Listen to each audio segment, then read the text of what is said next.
Halo sobatku, selamat datang di channel Sobat Movie. Tempatnya review film paling asik dan menarik buat sobatku semua. Yang baru gabung, silahkan klik tombol subscribe ya dan nyalakan loncengnya.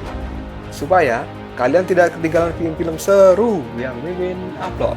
Oke, gak usah berlama-lama lagi. Langsung aja kita ke reviewnya. Gasken sob.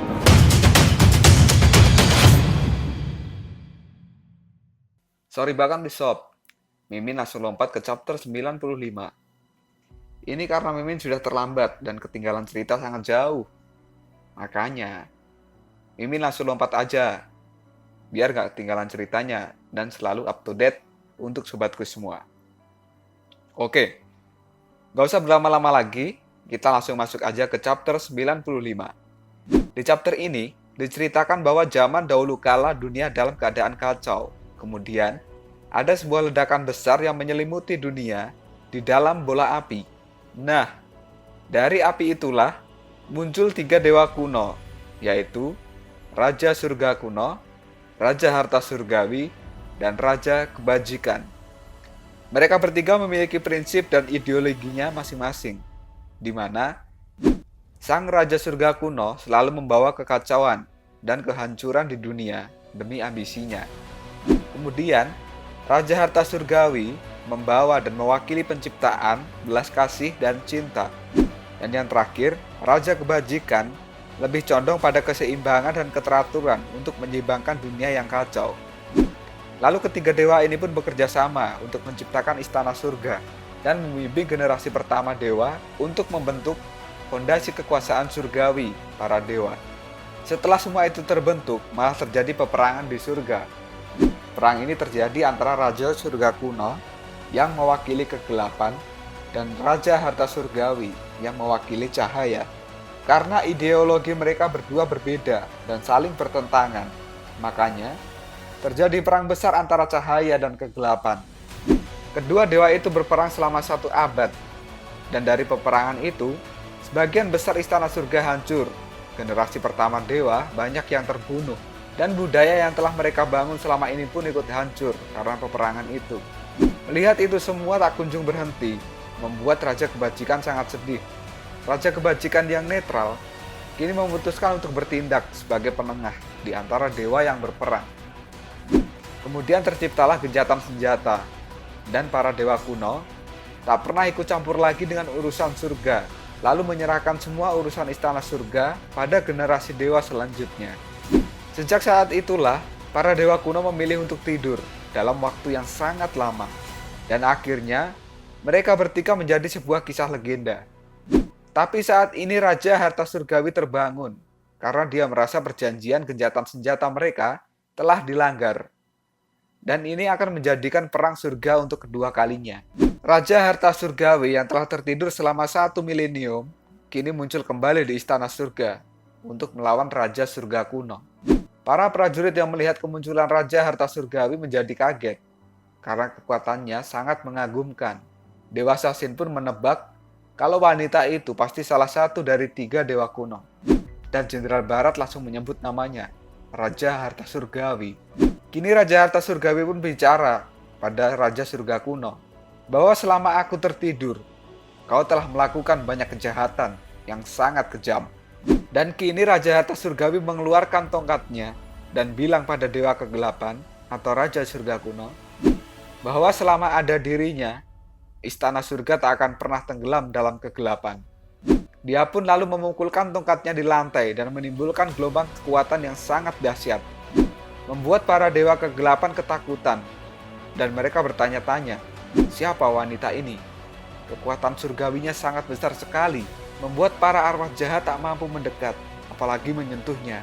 Dan salah satu dewa kegelapan menebak, pasti dia musuh bebuyutan ayah. Sebutan ayah di sini adalah sebutan para dewa kegelapan untuk Raja Surga Kuno.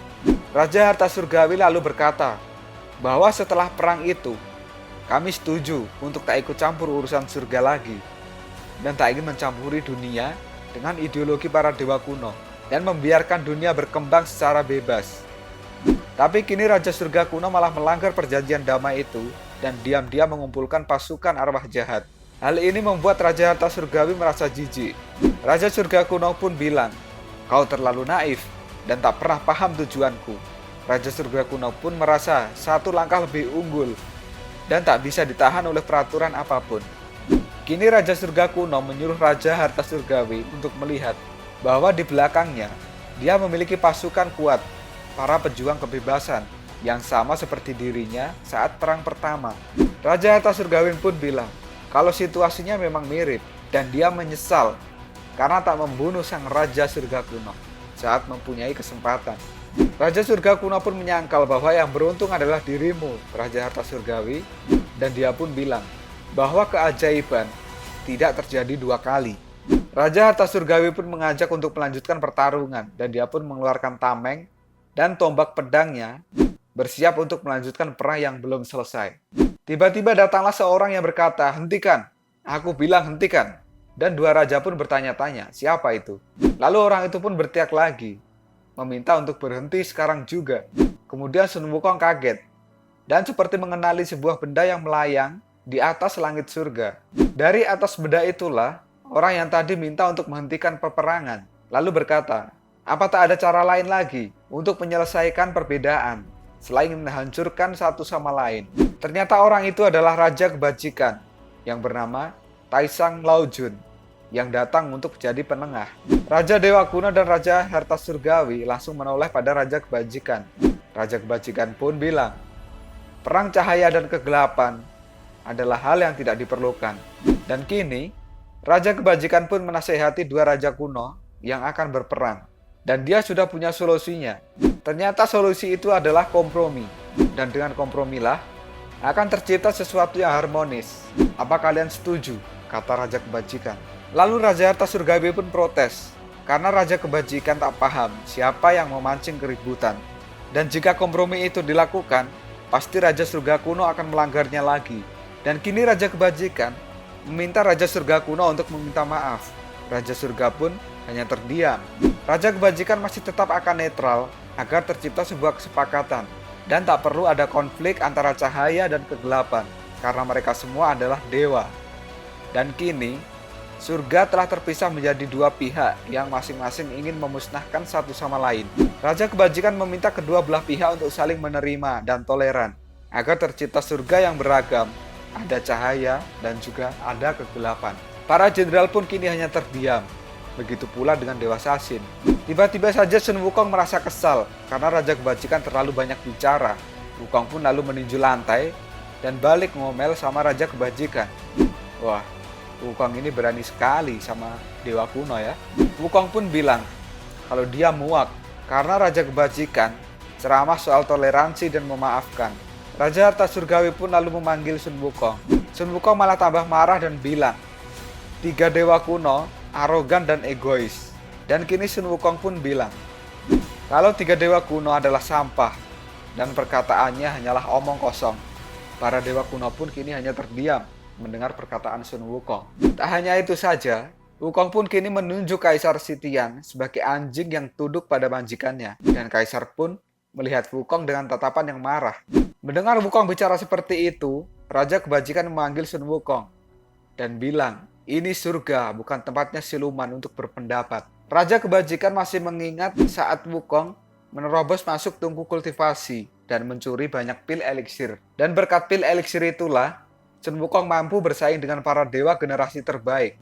Wukong pun menjawab bahwa dia sudah dihukum 500 tahun dalam kurungan dan masih mau apa lagi. Kini Raja Kebajikan mulai emosi dengan Sun Wukong dan bilang kemunculannya hanya membuat kekacauan saja. Wukong tak terima dibilang pengacau dan Raja Harta Surgawi bingung.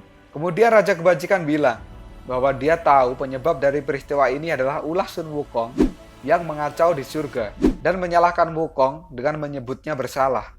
Raja Harta Surgawi pun membela Wukong dan Raja Kebajikan bilang, "Kau tak perlu membelanya karena di sini cahaya dan kegelapan adalah dewa dan Sun Wukong adalah satu-satunya siluman di tempat ini." Sun Wukong mulai bingung dengan Raja Kebajikan yang mulai tak masuk akal. Para jenderal pun juga bingung. Lalu Raja Kebajikan pun meminta, demi mencapai sebuah kedamaian, maka Wukong harus dihukum mati. Wah, mulai kacau nih si Dewa Pala Kodok. Dewa Pala Kodok pun bertanya, pada Raja Kegelapan. Apa dia setuju? Raja Kegelapan pun menyetujuinya. Sungguh Dewa Pala Kodok ini gak masuk akal loh. Sun Wukong kini hanya diam saja. Kok jadi dia yang disalahin? Pala Kodok kini memprovokasi para dewa. Dan para dewa pun mulai terprovokasi sama si Pala Kodok ini. Tak cukup sampai di situ, Pala Kodok masih terus-terusan memanas-manasi situasi. Raja Cahaya hanya bisa diam. Dan si Pala Kodok menyuruh Dewa dari Cahaya untuk menangkap Sun Wukong. Dewa Sasin kini bingung, harus nurut atau tidak. Dan para penjaga juga mulai ragu. Akhirnya Dewa Sasin pun bertindak. Hal ini membuat Wukong tak menyangka bahwa dia datang sebagai penolong malah akan berakhir menjadi tumbal. Wukong pun merasa hanya orang asing di tempat itu. Dan para Dewa Kegelapan mulai senang. Tapi sang Raja Kegelapan masih diam dan belum bertindak. Tiba-tiba saja Wukong berteriak dan marah, menyuruh semuanya untuk maju karena dia akan menghajar semua dewa. Lalu Dewa Sasin pun berkata, sungguh bodohnya. Dewa Sasin yang sudah berada di belakang Sun Wukong bilang, apa kau tak sadar dengan situasimu? Karena situasi ini menyangkut para dewa dan dia hanyalah siluman. Dan demi perdamaian, Wukong akan diburu. Dewa Sasin pun mengingatkan Wukong untuk menyerah saja. Mendengar kata-kata dari Dewa Sasin membuat Sun Wukong marah dan ingin membunuhnya. Tapi Dewa Sasin bilang, jangan terburu-buru.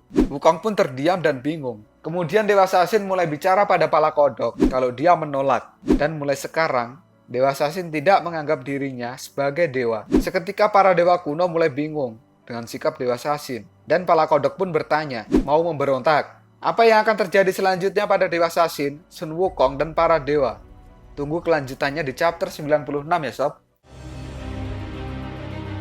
Tetap stay di channel Sobat Movie dan jangan lupa klik subscribe, like, dan share ke teman-temanmu agar channel ini dapat berkembang dan menghibur kalian semua. See you next tomorrow.